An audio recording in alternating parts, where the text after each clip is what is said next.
பொன்னியின் செல்வன் பாகம் 5 59ஆம் அத்தியாயம். சகுனத் தடை. மரத்தடியில் ஒதுங்கி நின்ற படகை பார்த்ததும் வந்தியத்தேவன் அதிர்ஷ்ட தேவதை மறுபடியும் தன் பக்கம் வந்திருப்பதாக எண்ணி உற்சாகமடைந்தான். தனக்கு படகோட்டத் தெரியாவிட்டாலும் கருத்திருமன் படகோட்டுவதையே தொழிலாக கொண்டவன். அவனுடைய உதவியுடன் படகை தள்ளி கொண்டு வடவாற்று நீரோட்டத்தோடு சென்றால் அந்த ஆற்று வெள்ளம் கோடிக்கரைக்கு பாதி வழி வரையில் கொண்டு சேர்த்துவிடும். பார்த்தாயா கருத்திருமா, இந்த படகு ஆற்றில் அமிழாமல் மிதந்து வந்து நமக்காகவே காத்திருக்கிறது. உன்னுடைய படகோட்டும் திறமையை கொஞ்சம் காட்டினாயானால் பொழுது விடிவதற்குள் பாதி தூரம் போய்விடலாம். அப்புறம் குதிரை மேல் வருகிறவர்கள் கூட நம்மை பிடிக்க முடியாது என்றான் வந்தியத்தேவன். கருத்திருமன் சிறிது சந்தேக கண்ணுடன் சுற்றுமுற்றும் பார்த்தான்.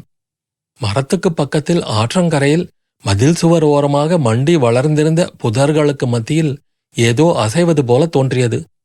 கருத்திருமன் ஒரு சிறிய கல்லை தூக்கி புதர்களுக்கு மத்தியில் எறிந்தான். அங்கிருந்து ஒரு பூனை துள்ளி பாய்ந்து வந்து படகில் ஏறிக்கொண்டது. வந்தியத்தேவன் சிரித்துக்கொண்டே, படகோட்டி, என்னை விட பெரிய தைரியசாலையாய் இருக்கிறாயே என்று சொல்லி இன்னொரு சிறிய கல்லை தூக்கி படகுக்குள் விட்டெறிந்தான். பூனை மறுபடி படகிலிருந்து வெளியே துள்ளி பாய்ந்து இவர்களை நோக்கி ஓடி வந்து 2 பேருக்கும் இடையில் புகுந்து ஓடியது. இப்போது வந்தியத்தேவன் மிரண்டு 2 அடி பின்னால் எடுத்து வைத்தான். நீ ஒன்றும் என்னை விட தீரனாக தோன்றவில்லையே என்று ஏளனமாக கூறினான் கருத்திருமன். எனக்கு பூனை என்றாலே பயம். அது என் மேலே பட்டாலே உடம்பெல்லாம் மயிர்கூச்சு உண்டாகும். நல்ல வேளை, அதுதான் போய்விட்டதே. வா போகலாம் என்றான் வந்தியத்தேவன். பூனை என் மேலே விழுந்தால் கூட எனக்கு பயம் ஒன்றுமில்லை. ஆனால் குறுக்கே போனால்தான் பயம். சகுனத்தடை என்றான் கருத்திருமன். சகுனமாவது தடையாவது என்று சொல்லிக்கொண்டே வந்தியத்தேவன் கருத்திருமன் கையை பிடித்து இழுத்து கொண்டு போய் படகில் ஏறினான். கருத்திருமனும் படகின் ஒரு முனைக்குச் சென்று அதை மரங்களின் வேர்களிலிருந்து தள்ளிவிட முயன்றான். படகு சிறிது நகர்ந்ததோ இல்லையோ, சடசடவென்று 4 பேர் துள்ளி பாய்ந்து ஓடி வந்து கண்மூடி திறக்கும் நேரத்தில் படகில் ஏறிக்கொண்டார்கள். அவர்களில் 2 பேர் வந்தியத்தேவன் மீது பாய்ந்து அவனை படகுக்குள்ளே தள்ளி படகின் குறுக்குச் சட்டங்களோடு சேர்த்து கட்டினார்கள். மற்ற இருவரும் வேல் பிடித்த கையுடன் கருத்திருமன் அருகில் சென்று இருபுறமும் காவலாக நின்றார்கள்.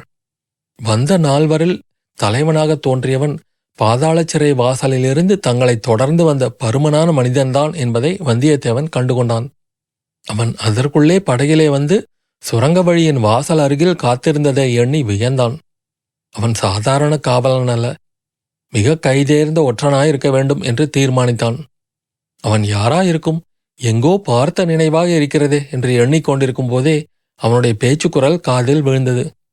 கருத்திருமனை பார்த்து அக்காவலன், அப்பனே, இத்தனை வருஷம் சிறையில் கழித்துவிட்டு வெளியே வந்திருக்கிறாய்.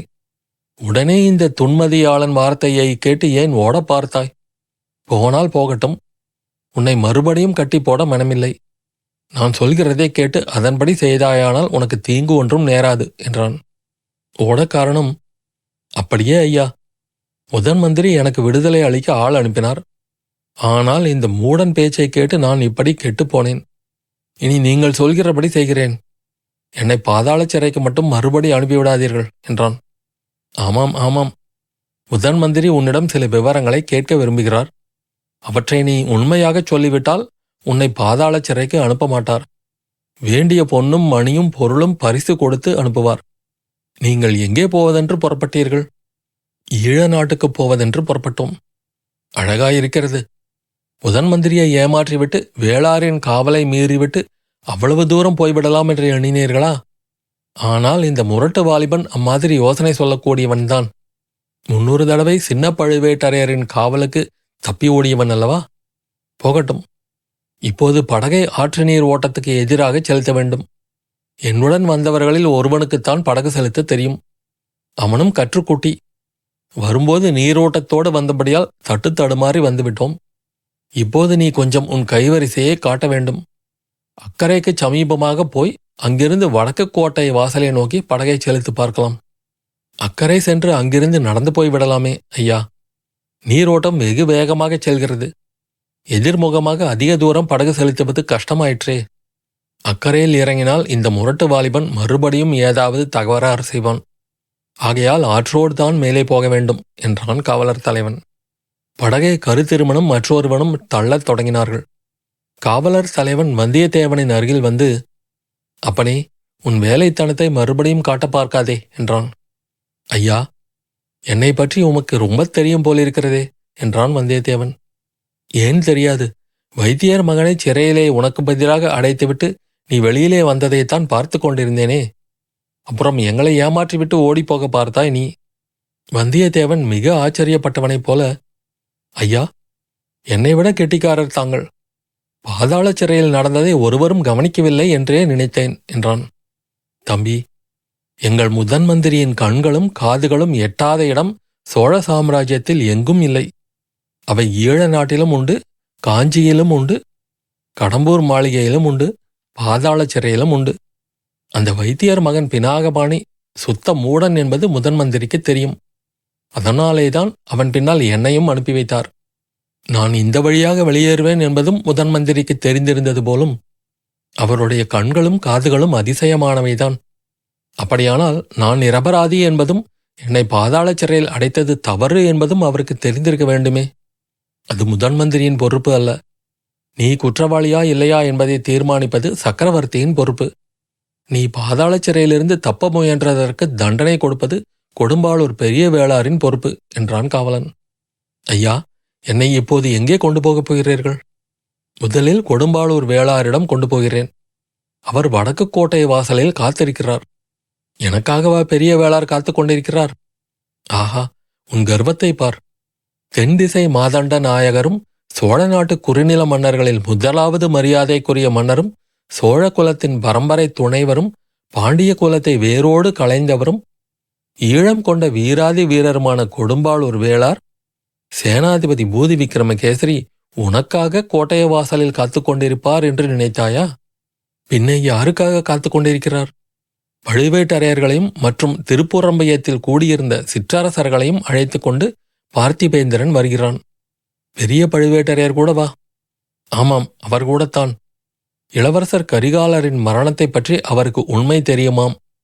அவர் வந்த பிறகு சக்கரவர்த்தியின் முன்னிலையில் விசாரணை நடைபெறும். நீ குற்றவாளி அல்லவென்றால் அப்போது அதை நிரூபிக்க வேண்டும். வந்தியத்தேவன் இதைக் கேட்டு பெரும் கவலையில் ஆழ்ந்தான். பழுவேட்டரையர்களும் பார்த்திபேந்திரனும் சேர்ந்து தன் பேரிலேதான் குற்றத்தை சுமத்துவார்கள். கடவுளே, அந்த குற்றச்சாட்டுடனே சக்கரவர்த்தியையும் இளவரசர் அருள்மொழிவர்மரையும் எப்படி நிமிர்ந்து பார்ப்பது? என்ன சாட்சியத்தை காட்டி நான் குற்றவாளி அல்லவென்று நிரூபிக்க முடியும்? ஐயா, நான் தங்களுக்கு ஒரு தீங்கும் செய்யவில்லையே.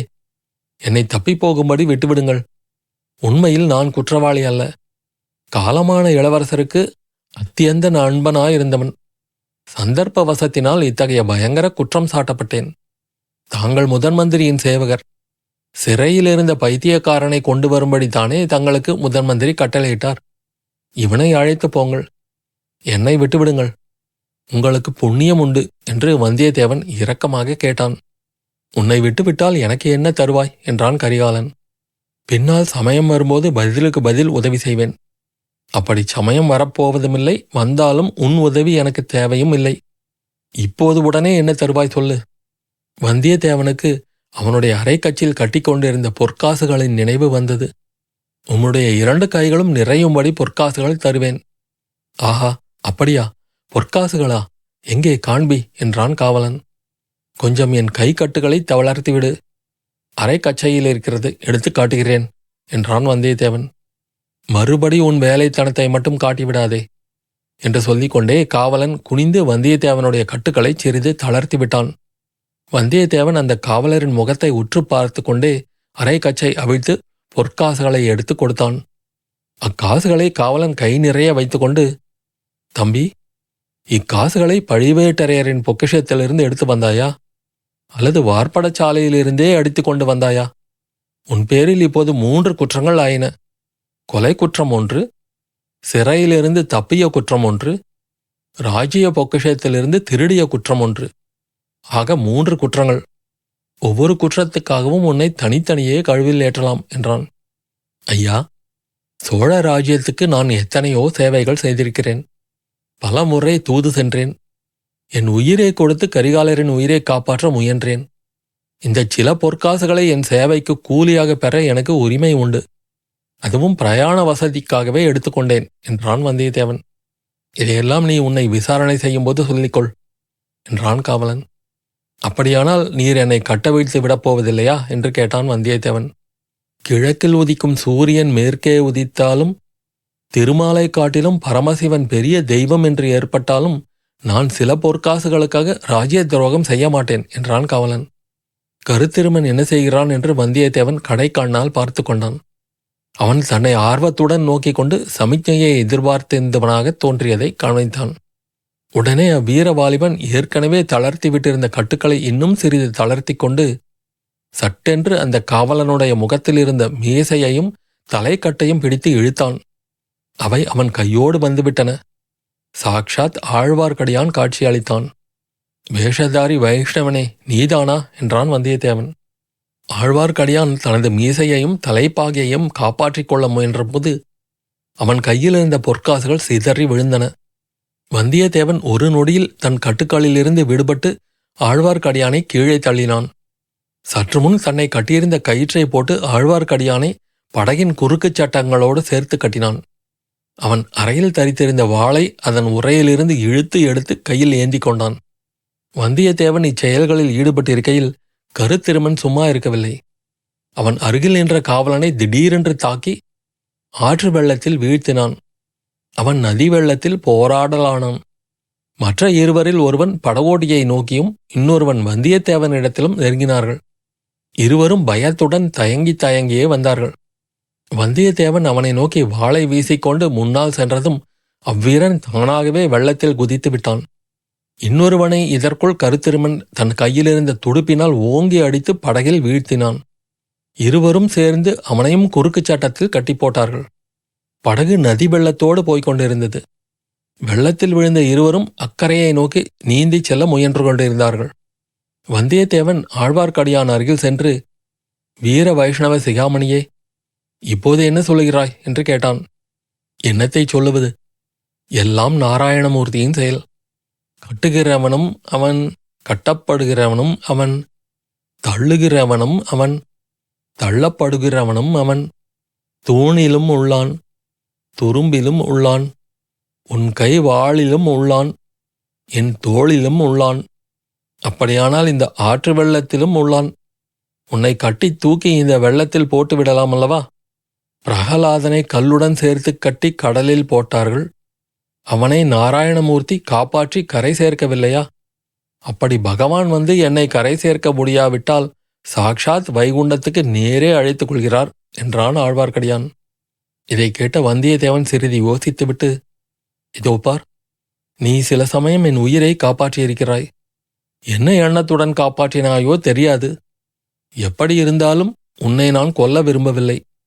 ஆயினும் உன் உயிரை காப்பாற்றுவதாயிருந்தால் எனக்கு ஓர் உதவி நீ செய்ய வேண்டும் என்றான்.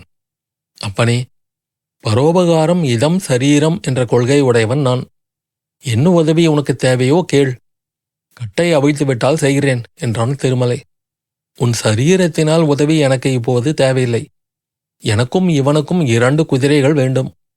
எதற்காக என்று கேட்கிறாயா? தப்பிச் செல்லுவதற்குத்தான். அதற்கு ஏதேனும் வழி சொன்னால் உன்னை இப்படியே படகில் மிதக்க விட்டுவிட்டு நாங்கள் கரையில் இறங்கி விடுகிறோம். படகு கரையில் ஒதுங்குமிடத்தில் நீ உன் சாமர்த்தியத்தை உபயோகித்துக் கொண்டு பிழைத்துக்கொள்.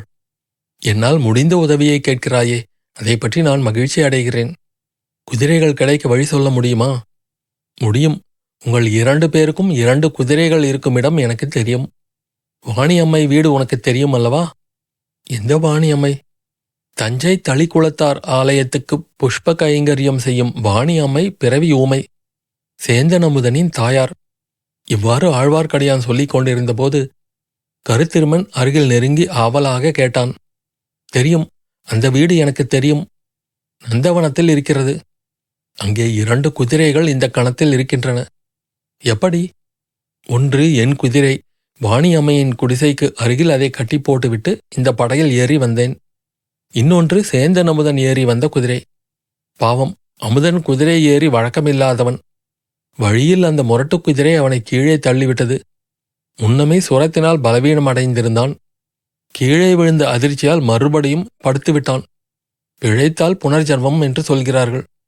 ஆகையால் குதிரையை இனி அவனுக்கு தேவையிராது. வந்தியத்தேவன் மிக்க கவலையுடன், அவனை கவனிக்க அங்கே யார் இருக்கிறார்கள் என்றான். அவனுடைய தாயாரும் பூங்குழலியும் இருக்கிறார்கள் என்றான் திருமலை. கருத்திருமன் திடீரென்று அச்சம்பாஷணையில் பிரவேசித்து, எந்த தாயார் என்று கேட்டான். இருவரும் ஒரு கணம் அவனை ஏறிட்டு பார்த்தார்கள். என்ன கேட்டாய் என்றான் ஆழ்வார்க்கடியான்.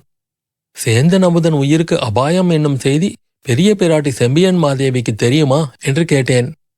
ஆமாம், செம்பியன் மாதேவிதான் அவர்களுக்கு புஷ்ப கைங்கரியத்துக்கு மானியம் கொடுத்து ஆதரித்து வருகிறார். ஆனால் அரண்மனையைச் சேர்ந்தவர்கள் எல்லாரும் இப்போது கரிகாலர் மரணத்தினால் ஏற்பட்ட துயரத்தில் மூழ்கி கிடக்கிறார்களே, அமுதனை எங்கே கவனிக்கப் போகிறார்கள்? வந்தியத்தேவன் கருத்திருமனை பார்த்து, நீ என்ன சொல்கிறாய்? சேந்தன் அமுதனையும் அவன் அன்னையையும் போய் பார்த்துவிட்டு போவோமா என்றான். கருத்திருமன் தலையை அசைத்து தன் சம்மதத்தை தெரிவித்தான். அப்படியானால் படகை கரையை நோக்கிச் செலுத்து என்று வந்தியத்தேவன் கூறிவிட்டு ஆழ்வார்க்கடியானை பார்த்து, வைஷ்ணவனே, இதில் ஏதாவது உன் சூழ்ச்சி தந்திரத்தை காண்பித்திருந்தாயோ பார்த்துக்கொள். என்னுடைய கதி எப்படியானாலும் உன்னை கைலாயத்துக்கு அனுப்பிவிட்டுத்தான் மறுகாரியம் பார்ப்பேன் என்றான். வேண்டாம் தம்பி, வேண்டாம். உனக்கு புண்ணியமாக போகட்டும். நித்திய சூரிகள் புடைசூழ ஸ்ரீமன் நாராயணமூர்த்தி மகாலட்சுமி சகிதமாக வீற்றிருக்கும் வைகுண்டத்துக்கு என்னை அனுப்பிவை என்றான் வைஷ்ணவன். அத்தியாயம் முடிவு.